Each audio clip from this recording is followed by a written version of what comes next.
Dans cette édition, on évoquera la visite officielle du président de la République Alassane Ouattara à Libreville au Gabon. Un accord de partenariat Union européenne, ministère des Eaux et Forêts en voie d'élaboration. Objectif, sauver ce qui reste des forêts ivoiriennes. Présidentielle en Iran et c'est une surprise, le modéré Hassan Rouhani remporte le scrutin dès le premier tour. Mesdames et messieurs, bonsoir, bienvenue dans ce journal. Le président de la République Alassane Ouattara est arrivé cet après-midi à Libreville au Gabon. Au menu de cette visite officielle de 3 jours, la participation du chef de l'État ivoirien à la 2e édition du New York Forum Africa, une rencontre de décideurs et d'experts pour discuter des opportunités d'affaires entre le Nord et le Sud. Le président de la République Alassane Ouattara participe donc à la 2e édition du New York Forum Africa à Libreville au Gabon. Il prononcera une communication sur le thème « Le chemin à suivre par l'Afrique pour l'Afrique ». On écoute le chef de l'État. Je suis tellement heureux d'être là et c'est une opportunité d'échanger avec le président Ali Bongo.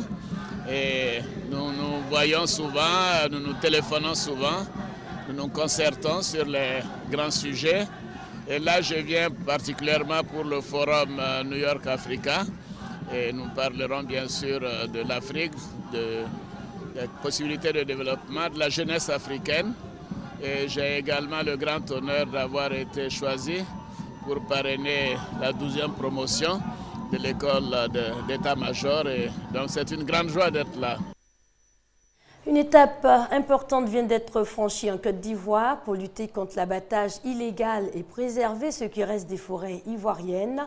Le ministère des Eaux et Forêts et l'Union européenne ont signé à Abidjan une déclaration commune pour lancer des négociations en vue d'un accord de partenariat. Les détails avec Camille Koulibaly Kanga. La surexploitation et l'exploitation illégale des forêts ont fait perdre à la Côte d'Ivoire 75% de son couvert forestier en un demi-siècle. Sur près de 15 millions d'hectares de forêts denses au début du siècle dernier, la Côte d'Ivoire ne dispose plus que d'environ 3 millions d'hectares de forêts, ce qui a une conséquence désastreuse sur le climat, la fertilité des sols, la biodiversité. Et si rien n'est fait, la Côte d'Ivoire va compter parmi les pays touchés par le désert. Pour éviter ce chemin chaotique qui se profile à l'horizon, la Côte d'Ivoire et l'Union européenne prennent le taureau par les cornes. Les deux parties signent une déclaration commune pour lancer les négociations. En signant cet accord avec l'Union européenne, nous garantissons au moins à 80% le marché d'exportation de notre bois. C'est-à-dire nous empêchons à 80% la destruction de notre forêt. La volonté de la Côte d'Ivoire de venir au plan international sur des standards de bonne pratique qui sont établis dans le monde. C'est un acte important qui va aboutir à la signature d'un accord de partenariat volontaire, FLECT.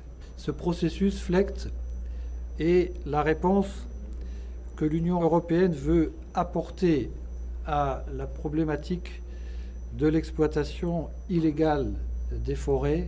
L'accord de partenariat volontaire APV pour l'application des réglementations forestières, gouvernance et échanges commerciaux est une solution à la conservation et la gestion durable des forêts.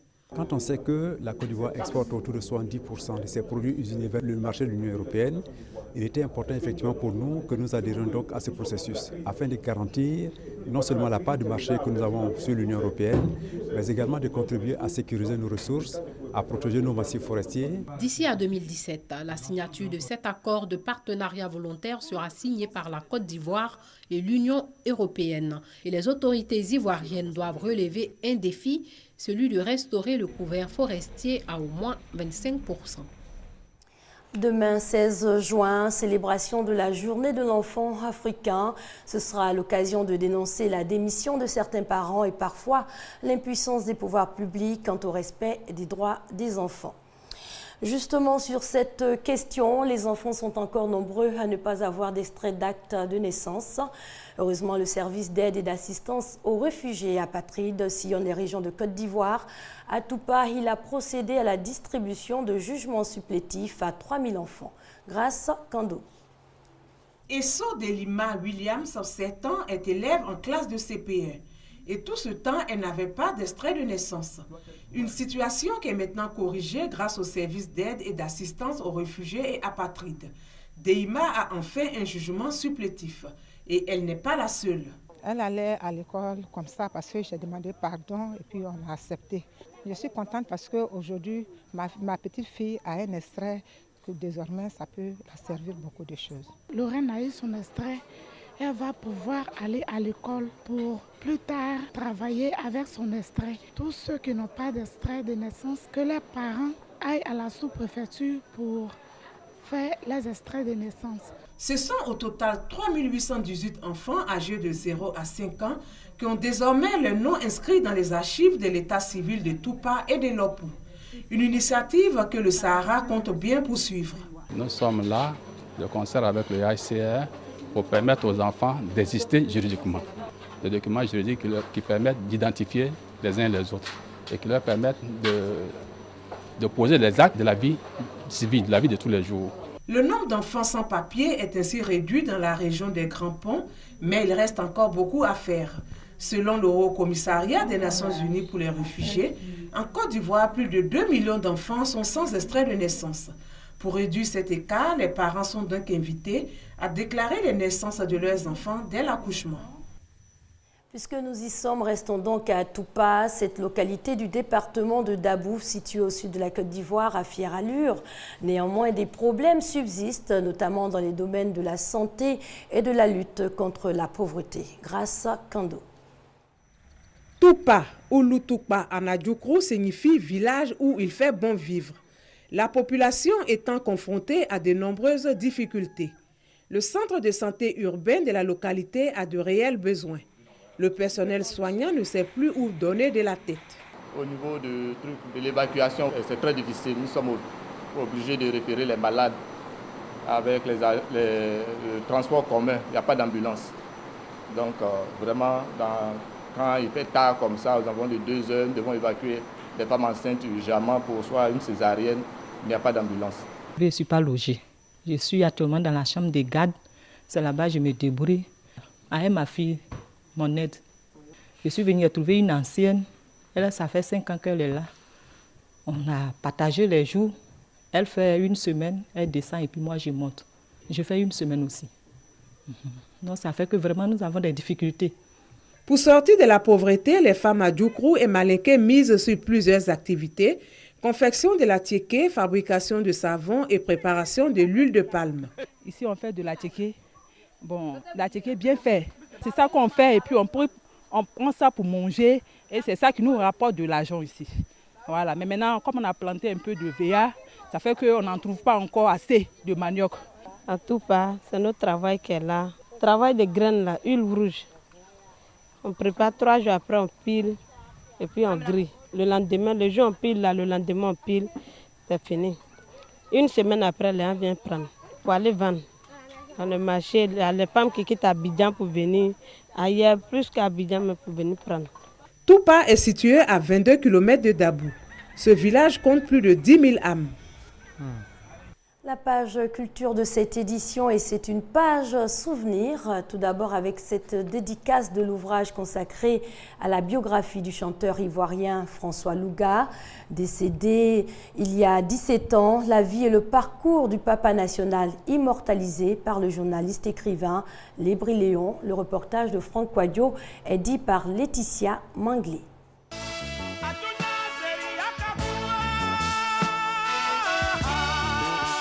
17 années après sa mort, François Louga est encore vivant dans l'esprit des mélomanes. Comme dit le dicton, un artiste ne meurt jamais. Une allégation bien illustrée par Lébri Léon Francis. L'écrivain ivoirien retrace la vie de l'artiste entre les lignes de son œuvre Louga, coulisses d'un artiste. Ce livre est une biographie qui remet François Louga dans nos cœurs pour rappeler avec des détails saisissants ses années bonheur ainsi que ses grands tubes. Louga a aligné les titres et les succès au cours de ses 30 ans de carrière. Titres et succès qui auraient mérité avec raison des disques de platine, des disques d'or, des disques de diamant, comme on en récompense des artistes talentueux et à succès dans les pays développés. Œuvre en hommage aux 3 décennies de brillante carrière musicale du Papa national. Ses proches s'en souviennent encore. Louga a écrit les plus belles chansons de la Côte d'Ivoire, de la musique ivoirienne. Et un tel monsieur qui représente un monument, je crois quelque part, bien sûr il y a les disques et on doit le chanter aussi à travers les livres. Rendre hommage à François Louga, c'est inviter la famille à croire que François Louga était une sommité. Nous devons veiller à ce que l'image, la mémoire de François Louga se perpétue. Plusieurs personnalités du monde de la culture et cadres d'institutions ont pris part à la présentation officielle de l'ouvrage. On s'intéresse à un autre illustre disparu, déjà 30 ans qu'il a quitté le monde des vivants. La mémoire de Ernesto Djedje, le roi du Ziglibiti, honoré par les acteurs culturels ivoiriens. Une veillée artistique a été organisée la semaine dernière à l'INSAC. Franck Kouadio.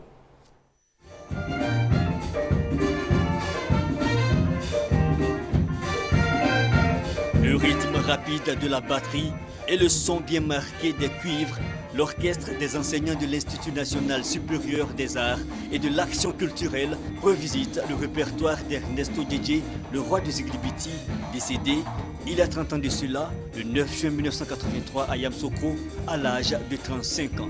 Qui donc, pour rendre hommage à ce maître de l'art trop tôt disparu que ses pères artistes, c'est le sens de cette écriture contre l'oubli, une façon de cultiver la mémoire d'Ernest Djedje Blé-Louis. C'est indispensable que nous fêtions régulièrement ceux qui ont été, n'est-ce pas, à l'origine de la notoriété de la musique ivoirienne. Mais ce ne sont pas seulement les hommes de musique qu'il faut fêter, tous ceux qui dans les arts et la culture, n'est-ce pas, ont fait de grandes choses. 30 ans, bon, c'est une date symbolique, c'est comme une génération.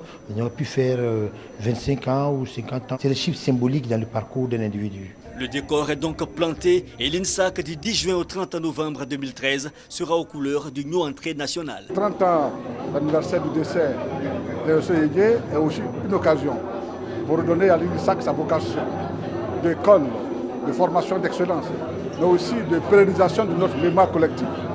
Et M. Djedje est un monument de notre patrimoine culturel et l'INSAC, à travers son directeur général, a décidé pendant 6 mois de commémorer l'anniversaire de ce grand homme de culture. Le Ziglibiti est parti du Tourou, rythme auquel est initié Djedje dès l'âge de 10 ans. Il a raconté tout le long de sa vie l'histoire de ce rythme et ses congénères ont en 2013 décidé de raconter la sienne, 30 ans après l'ultime séparation. En image présidentielle en Iran, le modéré Hassan Rouhani remporte l'élection avec 50,68% des voix. L'annonce a été faite par le ministre de l'Intérieur cet après-midi. Une élection qu'il remporte avec une large avance face à ses 5 candidats conservateurs. Seul candidat modéré en lice, Hassan Rouhani met ainsi un terme à 8 ans de pouvoir des conservateurs.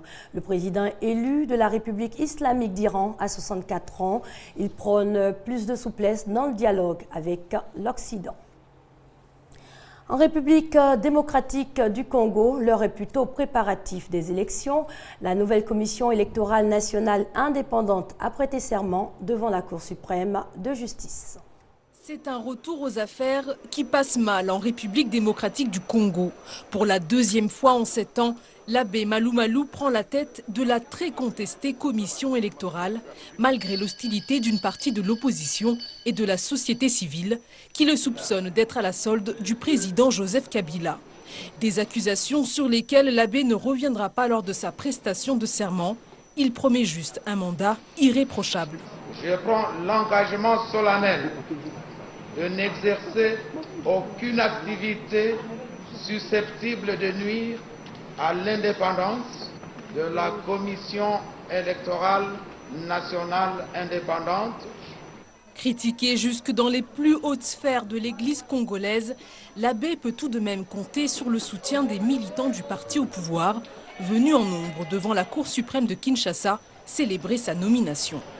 Mais à quelques rues de là, sa désignation divise les Congolais qui gardent en mémoire son premier passage en 2006 à la tête de cette même commission électorale. Je ne suis pas d'accord avec le retour de l'abbé Malou Malou comme président de la CENI. Lors de son premier mandat, il avait tripatouillé les élections. Le vainqueur de ces élections a été jeté en prison et ils ont fait les choses comme bon leur semblait. Je crois que le choix a été bien fait. C'est quelqu'un qui a fait son boulot. Les résultats étaient positifs. Bien qu'il y avait un peu de problèmes, les problèmes, ça ne manque pas partout, il y a des problèmes. Homme de la situation ou pantin du pouvoir en place, les Congolais pourront se faire une idée lors des élections législatives et présidentielles de 2016. L'abbé Malou Malou aura en effet la lourde tâche d'en superviser l'organisation. Et en bref, pour terminer, éliminatoire de la Coupe du Monde 2014, c'est demain que les éléphants affrontent la sélection nationale de football de la Tanzanie. Les éléphants qui disposent d'une avance de 4 points. C'est la fin de cette édition. Merci à vous de l'avoir suivi. Bonne soirée en compagnie des programmes de RTI2.